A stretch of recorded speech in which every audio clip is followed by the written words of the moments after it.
The open loop transfer function of a system is g of s equal to 20 by s into s plus 1 into s plus 5. Determine the gain margin, phase margin, gain crossover frequency and phase crossover frequency from Bordeaux plots. అంటే ఇక్కడ open loop transfer function ఇచ్చాడు. ఈ ఇచ్చిన open loop transfer ఫంక్షన్కు first Bodo plots draw చేయాలి. So Bodo plots draw చేసిన తర్వాత gain cross over frequency, phase cross over frequency, gain margin, phase margin కనుక్కోవాలి. సో బోడో ప్లాట్స్ అంటే ఏమి? Magnitude plot and phase plot. Magnitude against omega and phase angle against omega, ఆ రెండు graphs కలిపి Bodo plots అంటారు అన్నమాట. సో స్టెప్ 1లో ఏం చేయాలి?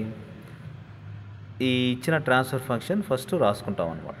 Open loop transfer function is, so this is the given transfer function g of s equal to 20 by s into s plus 1 into s plus 5. Converting the given s domain transfer function into Bordeaux form or time constant form. So ఇక్కడ Bodo form అంటే ఏమి? 1 plus ST ఫామ్లో ప్రతి ఒక్క term ఉండాలన్నమాట. So ఇక్కడ గమనిస్తే yes డినామినేటర్లో yes ఉంది, ఇక్కడ ఎస్ ప్లస్ 1 ఉంది, అంటే 1 ప్లస్ ఎస్ రాసుకోవాలన్నమాట. 1 ప్లస్ ఎస్టీ ఫామ్లో ఉండాలంటే 1 ప్లస్ ఎస్ రాసుకోవాలి. ఇక్కడ ఎస్ ప్లస్ 5 ఉంది, అంటే 1 ప్లస్ ఎస్టీ ఫామ్లోకి రాసుకోవాలి. అంటే 5 అనేది కామన్ తీసి అంటే బ్రాకెట్ బయట రాసుకోవాలి. సో బయట రాసినప్పుడు ఏమవుతుంది? 5 ఇంటూ 1 ప్లస్ ఎస్ బై 5 అవుతుంది. 1 బై 5 ఏమవుతుంది? 0.2 అవుతుంది. కాబట్టి ఈ ఎస్ ప్లస్ 5ని ఎలా రాయొచ్చు? 5 ఇంటూ 1 ప్లస్ 0.2 ఇంటూ ఎస్ అని రాయొచ్చు. సో అది రాస్తే ఈ 20 by 5 అవుతుంది. సో అక్కడ g of s equal to 4 by, ఆ బోడో ఫామ్లో రాస్తే గివెన్ ఓపెన్ లూప్ ట్రాన్స్ఫర్ ఫంక్షన్ను బోడో ఫామ్లో రాస్తే 4 by s into 1 plus s into 1 plus 0.2 s. ఇప్పుడు ఏం చేయాలి? బోడో ఫామ్లోకి మార్చుకున్న తర్వాత, టైం కాన్స్టెంట్ ఫామ్లోకి మార్చుకున్న తర్వాత ఫ్రీక్వెన్సీ డొమైన్ ట్రాన్స్ఫర్ ఫంక్షన్లోకి మార్చుకోవాలి. ఫ్రీక్వెన్సీ డొమైన్ ట్రాన్స్ఫర్ ఫంక్షన్ ఎలా వస్తుంది? ఎస్ ప్లస్లో జే ఒమేగా సబ్స్టిట్యూట్ చేస్తే S domain function or otherwise Bode ఫామ్లో ఉన్న transfer function frequency domain transfer function అవుతుంది. So G of J omega equal to 4 by J omega into 1 plus J omega into 1 plus 0.2 J 1 plus 0.2 J omega, or otherwise J ముందు రాస్తే 1 plus J 0.2 omega. So this is step 1. Step 1లో ఏం చేస్తున్నాము? Just frequency domain transfer function రాస్తున్నాము. So step 2 is, so ఇక్కడ we are making one tabular కాలం. అంటే ఇక్కడ మనకి ఇచ్చిన ట్రాన్స్ఫర్ ఫంక్షన్లో బోడో ఫామ్లోకి మార్చుకున్న తర్వాత ఎన్ని టర్మ్స్ ఉన్నాయి అన్ని టర్మ్స్ అన్నీ కూడా ఈ కాలంలో రాస్తున్నాం. 4 by J omega, 1 by 1 plus J omega, 1 by 1 plus J 0.2 omega. దాని తర్వాత we are writing corner frequency which is in radian per second and slope in dB per decade and change in slope in dB per decade. So ఇక్కడ ఇది మనకు ఏ terms ఉన్నాయి? So మనకున్న terms ఇక్కడ frequency domain transfer ఫంక్షన్లో 4 by J omega ఒక term ఉంది, 1 by 1 ప్లస్ జే ఒమేగా ఒక టర్మ్ ఉంది, 1 by 1 ప్లస్ జే 0.2 ఒమేగా ఒక టర్మ్ ఉందన్నమాట. సో మొత్తానికి మనకు 3 టర్మ్స్ ఉన్నాయి. So first term is 4 by J omega, second term is 1 by 1 plus J omega, third term is 1 by 1 plus J 0.2 omega. So ఇక్కడ what is the corner frequency of this integral function? So there is no corner frequency కాబట్టి dash అని రాస్తున్నాం. So ఇక్కడ corner frequency ఏమవుతుంది? So omega C1 అని indicate చేస్తున్నాం ఇక్కడ 1 by 1. So ఈ ఒమేగా కోఎఫిషియంట్ 1 కాబట్టి 1 by 1. So omega C1 equal to 1 radian per second is the corner frequency of this term, first order term. ఇంకొక ఫస్ట్ ఆర్డర్ టర్మ్ ఉంది 1 by 1 plus J 0.2 omega. So omega C2 అనేది corner frequency అని అనుకుంటే ఈ టర్మ్కు which is equal to 1 by 0.2. So 1 by 0.2 ఏమవుతుంది? 5 radian per second అవుతుంది అనమాట. So that is the second corner frequency. Now, so if you fill this column, slope which is in dB per decade, so unit of slope is dB per decade. ఈ integral టర్మ్కు slope -20. Integral term అంటేనే slope -20. First order term in the denominator కాబట్టి -20.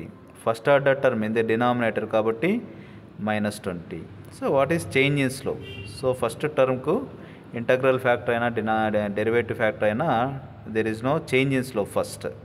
So ఇప్పుడు ఎప్పుడైతే ఈ first order term effect చేస్తూ ఉంటుందో, magnitude ప్లాట్కు effect చేస్తుందో, ఈ ఫ్రీక్వెన్సీ నుంచి 1 radian/second అనే ఫ్రీక్వెన్సీ నుంచి ఈ టర్ము మ్యాగ్నిట్యూడ్ ప్లాట్ని ఎఫెక్ట్ చేస్తుంది అనమాట. ఈ టర్ము 5 radian/second అనే ఆ ఫ్రీక్వెన్సీ నుంచి ఈ టర్మ్ ఎఫెక్ట్ చేస్తుంది. అంతవరకు ఈ టర్మ్ ఎఫెక్ట్ చేయదు. కాబట్టి ఈ ωc1 ఫస్ట్ కార్నర్ ఫ్రీక్వెన్సీ 1 నుంచి ఈ టర్మ్ మ్యాగ్నిట్యూడ్ ప్లాట్ని ఎఫెక్ట్ చేస్తుంది. కాబట్టి ఇప్పుడు స్లోప్ ఏమవుతుంది? ఆల్రెడీ -20 dB per decade ఉన్న మ్యాగ్నిట్యూడ్ స్లోపు ఇప్పుడు ఇంకొక -20 dB per decade యాడ్ అవుతుంది అనమాట. కాబట్టి టోటల్గా ఇప్పుడు magnitude plot is at -40 dB per decade. ఎప్పుడైతే 5 radian/second ఆ ఫ్రీక్వెన్సీ నుంచి ఈ టర్మ్ కూడా మ్యాగ్నిట్యూడ్ను ఎఫెక్ట్ చేస్తూ ఉంటుంది. కాబట్టి -40 -20 is -60 dB per decade. That is the change in the slope. So here we can observe that in the magnitude plot. So magnitude plot first -20 dB per decade వరకు వస్తుంది. First corner frequency వరకు. అంటే first corner frequency ఎంత? 1 radian/second. ఎప్పుడైతే first corner frequency తర్వాత ఈ first order term in the denominator అనేది add అవుతుంది, ఎఫెక్ట్ చేస్తూ ఉంటుంది. కాబట్టి స్లోప్ ఏమవుతుంది? -40 dB per decade అయింది. సో ఈ కార్నర్ ఫ్రీక్వెన్సీ 2 తర్వాత థర్డ్ టర్మ్ కూడా ఎఫెక్ట్ చేస్తూ ఉంటుంది మ్యాగ్నిట్యూడ్ను. కాబట్టి స్లోప్ అప్పుడు ఏమవుతుంది? -60 dB per decade. ఇంకొక -20 -40కి యాడ్ అయితే -60 dB per decade is the slope of the magnitude plot. So that is step 2. So step 3లో we have to find magnitude at different frequencies, ωc1, ωc2 and ωL, ωH. So choose a low frequency ωL such that ωL is less than ωc1. Let ωL equal to 0.1 radian/second. So ఈ 0.1 ఎలా తీసుకుంటామంటే ωc1 ఏదైతే ఉందో దానికి 1/10 times of this we take ωL. So ωLను 10తో multiply చేస్తే ωc1 రావాలన్నమాట. So ఆ విధంగా మనము ωL తీసుకుంటాం. So here ωL is 0.1 radian/second. If you multiply this with 10 we get ωc1 or ωc1/10 is ωL. So let A equal to, so మనకు ఇక్కడ మ్యాగ్నిట్యూడ్ను ఏతో ఇండికేట్ చేస్తాం అనమాట. So magnitude in decibel. So modulus of g(j)ω in decibel at ω equal to ωL. So formula to find magnitude at ω equal to ωL is A equal to 20 log 4/ω. ఇక్కడ ఎందుకు ఈ formula తీసుకుంటాం? మిగతా terms first order terms and అవి ఎందుకు తీసుకోలేదంటే up to lower cut off frequency, lower corner frequency వరకు integral factor మాత్రమే మ్యాగ్నిట్యూడ్ని ఎఫెక్ట్ చేస్తూ ఉంది. ఫస్ట్ ఆర్డర్ ఫ్యాక్టర్స్ మ్యాగ్నిట్యూడ్ను ఎఫెక్ట్ చేయడం లేదనమాట. కాబట్టి we're taking only integral term to find the magnitude. A equal to 20 log 4/ω. So A equal to 20 log 4/. So ఇక్కడ ω ఈక్వల్ టు ωL. ωL ఎంత? 0.1 కాబట్టి అది సబ్స్టిట్యూట్ చేస్తే మనకు magnitude at ωL equal to 32 decibels వస్తూ ఉంది. సో అదేవిధంగా corner frequency 1 దగ్గర కూడా we can use the same formula 20 log 4/ω. So ఇప్పుడు ω ఏమవుతుంది? ωc1 అవుతుంది. ωc1 ఎంత? 1 radian/second. కాబట్టి A equal to 20 log 4/1. So 20 log 4 equal to 12 decibels. So at first corner frequency magnitude is 12 decibels. Next is step 4. Now we have to find magnitude at ωc1 and ωc2. Again, to find magnitude at omega equal to omega c1, we can use the same formula. Step 3లో మనం ఏదైతే కనుక్కున్నామో అదే repeat చేస్తున్నాం అనమాట. ఇక్కడ a equal to 20 log 4/1 is 4 which is equals to 12 decibels. So at omega equal to omega c2. So omega c2 దగ్గర magnitude కనుక్కోవడానికి we have to use this formula. a equal to slope from omega c1 to omega c2, ఎంత slope change అయింది, into log of omega c2 by omega c1 plus magnitude at omega equal to omega c1. This is the formula to find magnitude at omega c2. So change in slope from omega c1 to omega c2. So omega c1 to omega c2. So ikkada change in slope. So ikkada nunchi omega c1 nunchi omega c2 మధ్యలో ఏ స్లోప్తో magnitude పోతా ఉందంటే -40. కాబట్టి we have to take this -40. So -40 into log of omega c2 is 5, omega c1 is 1 plus already omega c1 దగ్గర ఎంత magnitude ఉంది, 12 decibels. So ఇదంతా solve చేస్తే -28 dB plus 12 dB, a equal to -16 dB. So this is the magnitude at omega c2, corner frequency 2. In step 5, we are finding the magnitude at WH. So choose a high frequency omega H such that omega H is greater than omega C2. Let omega H equal to 10.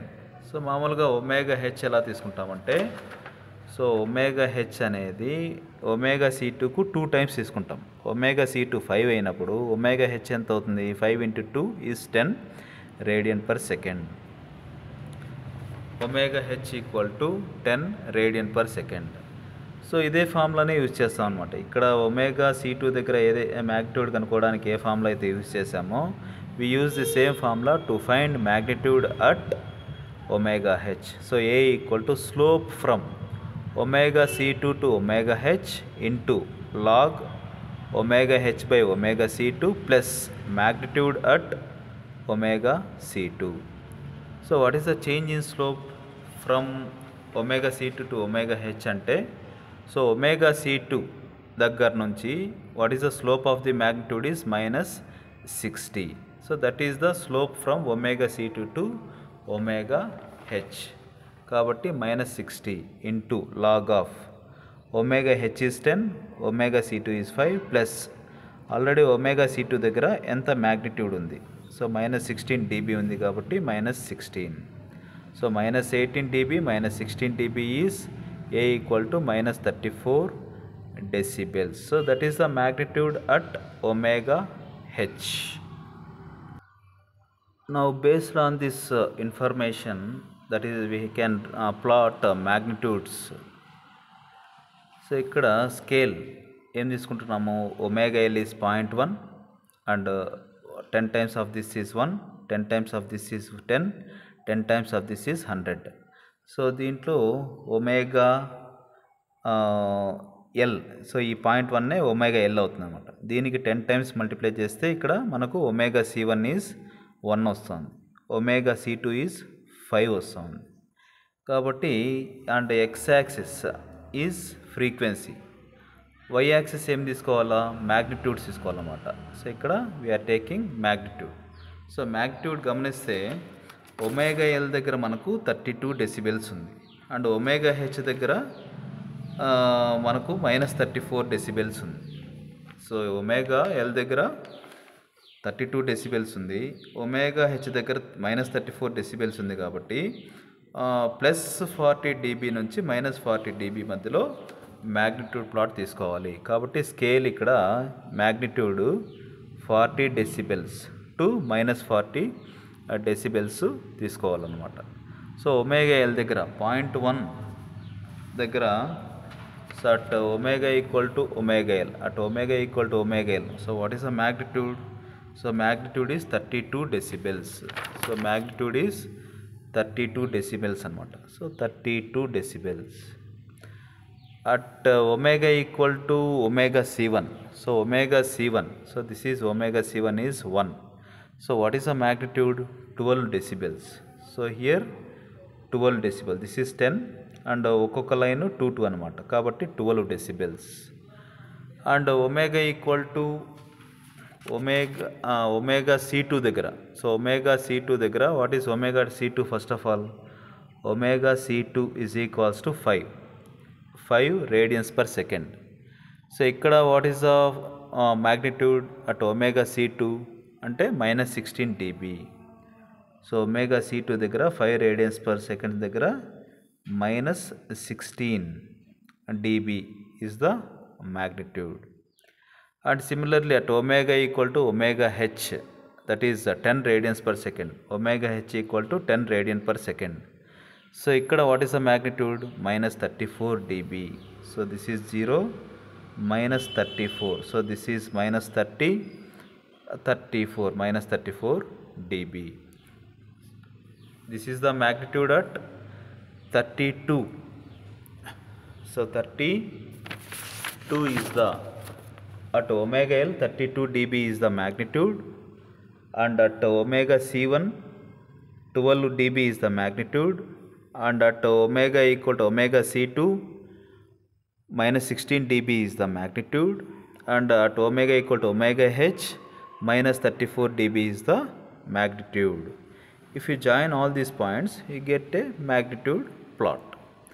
So what is the slope of this part of the magnitude ante? This part of the magnitude graph -20 dB per decade. So what is the slope of this part of the magnitude plot is -40 dB per decade.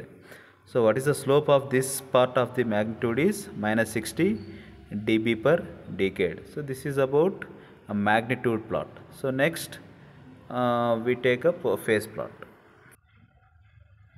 To find phase angle plot, again if we visit frequency domain transfer function, this is frequency domain transfer function. G of j omega equal to 4 by j omega 1 plus j omega 1 plus j 0.2 omega. So what is the angle contributed by this 4 plus j 0? We can write this as 4 plus j 0 means 0 degrees. What is the angle contributed by this is 90 degrees. What is the angle contributed by this is tan inverse omega by 1. What is the angle contributed by this is tan inverse 0.2 omega by 1. So ఇప్పుడు ఇవన్నీ total net angle రాస్తే angle of g of j omega which is indicated with pi equal to 0 -90 minus tan inverse omega by 1 minus tan inverse 0.2 omega by 1. So if you write the same phase plot, to draw phase plot, the phase angle of g of j omega as a function of omega is pi equal to angle g of j omega equal to -90 minus tan inverse omega minus tan inverse 0.2 omega. So ikkada phase angle kanukodaniki first we are making this tabular column. So serial number 1 to 7 and for different frequencies in radian per second, 0.1 radian per second, 0.5 1 5 10 50 100. So first we are finding tan inverse omega for these frequencies. What is tan inverse omega?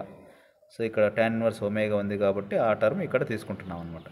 Ikkada tan inverse 0.2 omega undi kabatti that term I am taking here. So ikkada tan inverse omega kanukunte for different values of frequency we get this, and ade vidhanga tan inverse 0.2 omega kanukunte degrees lo for these frequencies we get this.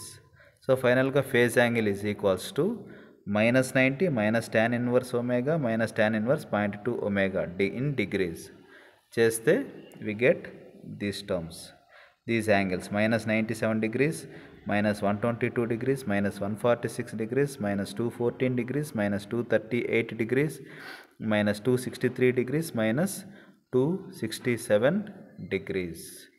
Now we have to plot a phase angle plot draw cheyalamanata based on this with the help of this angles. So what is the range of phase angle ante -97 నుంచి -267 వరకు ఉందన్నమాట. కాబట్టి phase angle scale మనము 0 degrees నుంచి -300 వరకు తీసుకోవచ్చు. So ఇక్కడ phase angle right side Bode ప్లాట్స్కు లెఫ్ట్ సైడ్ మనకు మ్యాగ్నిట్యూడ్ స్కేల్ తీసుకుంటే right side phase angle scale తీసుకుంటాము. So right side we're taking phase angle scale. So x-axis is same for magnitude plot as well as phase angle plot.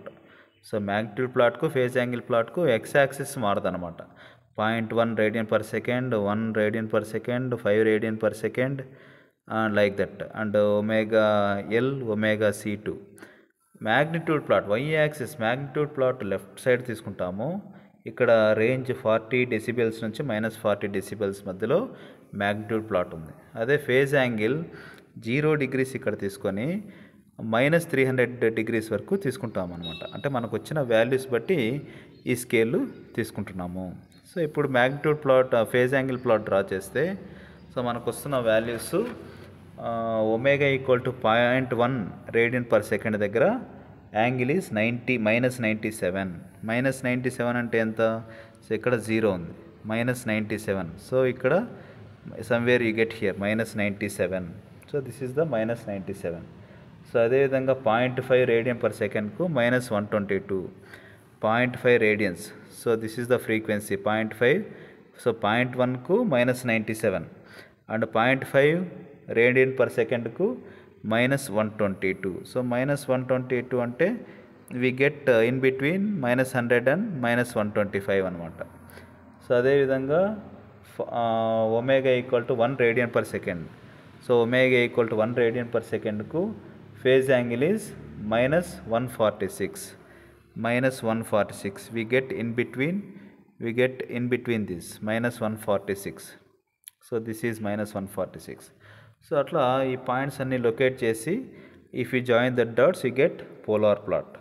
So 0.1 radian per సెకండ్కు -97, 0.5 radian per సెకండ్కు -122 and 1 radian per సెకండ్కు -146 and 5 radian per సెకండ్కు -214, 10 radian per సెకండ్కు -238 and 50 radian per సెకండ్కు -263 and 100 radian per సెకండ్కు we get -267 అనమాట. So these are the different phase angles, and if you join all these dots you get a phase plot. So this is Bodeau plots. So that is magnitude plot and phase angle plot. Now from this Bodeau plots we have to get some information, that is gain crossover frequency. First gain crossover frequency, let us focus on the gain crossover frequency. So gain cross over frequency అంటే ఏంటి? Definition ప్రకారంగా magnitude డెసిబెల్స్లోనే ఉన్న magnitude ఎక్కడైతే 0కి touch అవుతుందో ఆ ఫ్రీక్వెన్సీని, corresponding ఫ్రీక్వెన్సీని గెయిన్ క్రాస్ ఓవర్ ఫ్రీక్వెన్సీ అంటారన్నమాట. ఇది 0 dB line. So this is the 0 dB line. ఈ మ్యాగ్నిట్యూడ్ ప్లాట్ 0కి ఎక్కడ టచ్ అవుతుంది? ఇక్కడ టచ్ అవుతుంది. కాబట్టి ఈ ఫ్రీక్వెన్సీ, కరస్పాండింగ్ ఫ్రీక్వెన్సీనే గెయిన్ క్రాస్ ఓవర్ ఫ్రీక్వెన్సీ అంటారన్నమాట. సో ఇక్కడ it is 2 radian per second. So ఇది 1 అయితే ఇక్కడ ఈ ఫ్రీక్వెన్సీ 2 రేడియన్ పర్ సెకండ్ అవుతుంది. కాబట్టి gain cross over frequency is 2 radian per second. So అదేవిధంగా phase cross over frequency. So phase plot నుంచి తీసుకుంటాం అది ఫేజ్ క్రాస్ ఓవర్ ఫ్రీక్వెన్సీ అనేది. Phase cross over frequency -180 degrees ఎక్కడ at which frequency phase angle is -180 degrees. So ఇక్కడ -175 ఉంది, 200 ఉంది, అంటే ఒక్కొక్కటి 25 అనమాట. అంటే 5 ఒక్కొక్కటి 5 5s 25. కాబట్టి టోటల్గా 25 డిగ్రీస్ రేంజ్ ఉందన్నమాట. అంటే ఒక్కొక్కటి 5 అయితే టోటల్గా 5 5s 25 అవుతుంది. కాబట్టి -180 degrees, this becomes the -180 degrees. ఈ యాంగిల్ను ఏ ఫ్రీక్వెన్సీ దగ్గర ఫేజ్ యాంగిల్ టచ్ అవుతుంది? సో ఇక్కడ ఫేజ్ యాంగిల్ టచ్ అవుతుంది అనమాట. సో ఈ ఫ్రీక్వెన్సీ ఎంత? What is the corresponding frequency? What is ఈ పాయింట్ దగ్గర కరస్పాండింగ్ ఫ్రీక్వెన్సీ ఎంత అంటే 2.2 radian per second. So phase angle -180 degrees ఎక్కడ ఏ ఫ్రీక్వెన్సీ దగ్గర టచ్ అవుతుంది? సో ఆ ఫ్రీక్వెన్సీని మనము ఫేజ్ క్రాస్ ఓవర్ ఫ్రీక్వెన్సీ అని అంటాము. దాని తర్వాత gain margin. So gain margin కనుక్కోవడానికి ఫేజ్ క్రాస్ ఓవర్ ఫ్రీక్వెన్సీ కావాలి, అండ్ ఫేజ్ మార్జిన్ కనుక్కోవడానికి గెయిన్ క్రాస్ ఓవర్ ఫ్రీక్వెన్సీ కావాలన్నమాట. సో గెయిన్ మార్జిన్ ఫార్ములా ఏంటి? So this is the gain cross over frequency is 2 radians per second, phase crossover frequency is 2.2 radian per second. ఇప్పుడు gain margin kg in decibels equal to 20 log 1 by modulus of g of j omega pc. అంటే phase cross over frequency దగ్గర ఎంత gain ఉంది అది reciprocal తీసుకోవాలి. Reciprocal తీసుకున్న తర్వాత 20 log తీసుకుంటే ఆ వచ్చిన వాల్యూకు that is the gain margin. So ఇక్కడ ఫస్ట్ దీన్ని ఎలా రాయొచ్చు? -20 log g of j omega pc, magnitude of g of j omega pc అని కూడా రాయొచ్చు. సో అప్పుడు ఏమవుతుంది ఫైనల్గా? So g of j omega pc in decibels 20 log g of j omega pc ఏమవుతుందంటే -2 decibels అవుతుంది అనమాట. సో దానికి మనము 2తో మైనస్తో మల్టిప్లై చేస్తే కూడా we get kg in dB. సో -2 into -1 is 2 decibels which is a positive value. ఇది పాజిటివ్గా నెగిటివ్ అనేది కూడా ఇంపార్టెంట్ అనమాట స్టెబిలిటీకి. So gain margin we're getting positive, or otherwise we can do like this. So 20 log g of j omega pc is -2 dB. దాని నుంచి 20 right side వస్తే లాగ్ magnitude of g of j omega pc equal to -2/20. And if you take only g of j omega pc magnitude equal to ఈ 10 power -1/10 which is equal to 0.7943. So kg in dB, that is gain margin in dB equal to 20 log. So ఈ magnitude 1 by we are taking this magnitude which is equal to 2 dB positive 2 dB వస్తుంది అనమాట, which is a positive value. అంటే phase cross over frequency దగ్గర, so if you observe that phase cross over frequency, this is the phase cross over frequency దగ్గర ఎంత gain margin ఉంది? So ఎంత ఉందంటే 2 decibels ఉందన్నమాట. 2 decibels is the gain margin. So similarly phase margin is gamma which is equal to 180 degrees plus pi gc. So that is phase angle at gain crossover frequency. So phase angle at gain crossover frequency is -175 degrees. So gain crossover frequency దగ్గర, so this is the gain crossover frequency. What is the phase angle? Is -175. So 180 minus 175 is 5 degrees. So 5 degrees is the phase margin. అంటే ఈ gain cross over frequency దగ్గర 180 కన్నా పైన ఎంత ఉంది, ఎంత difference ఉంది? సో 180 కన్నా -180 కన్నా పైన ఇక్కడ -175 దగ్గర ఉంది కాబట్టి ఈ డిస్టెన్స్ ఎంత? ఆ distance 5 degrees. So that is the phase margin. So ఎప్పుడు కానీ ఫేజ్ మార్జిన్ ఇక్కడ 5 degrees వస్తుంది అన్నమాట, which is a positive. So which is a positive. అంటే దీన్ని బేస్ చేసుకొని మనము we can decide the stability of the system. kg and r positive. So kg అంటే gain margin and gamma is phase margin. So రెండు కూడా positive values ఉన్నాయి. ఈ system stable కావాలంటే the magnitude plot is below 0 dB line at phase cross over frequency. Phase cross over frequency దగ్గర magnitude plot నెగిటివ్లో ఉండాలి. అదేవిధంగా phase plot is above the -180 degrees line at omega GC. Gain cross over frequency దగ్గర phase plot -180 degrees line కన్నా పైన ఉండాలి. And phase cross over frequency దగ్గర magnitude 0 dB కన్నా తక్కువ ఉండాలి. సో ఫ్రమ్ ది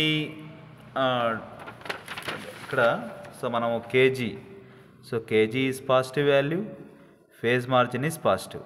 దాని తర్వాత గ్రాఫ్లో సో గెయిన్ మార్జిన్ అంటే ఇక్కడ ఫేజ్ క్రాస్ ఓవర్ ఫ్రీక్వెన్సీ దగ్గర magnitude is negative and gain cross over frequency దగ్గర ఫేజ్ యాంగిల్ ఈజ్ -175 degrees అంటే -180 degrees లైన్ కన్నా పైన ఉందన్నమాట. సో ఆ two conditions.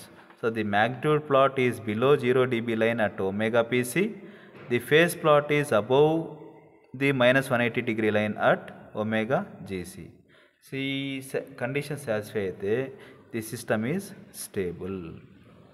So that is all about Bodo plots and gain crossover frequency, phase crossover frequency, gain margin, phase margin, and stability of the system.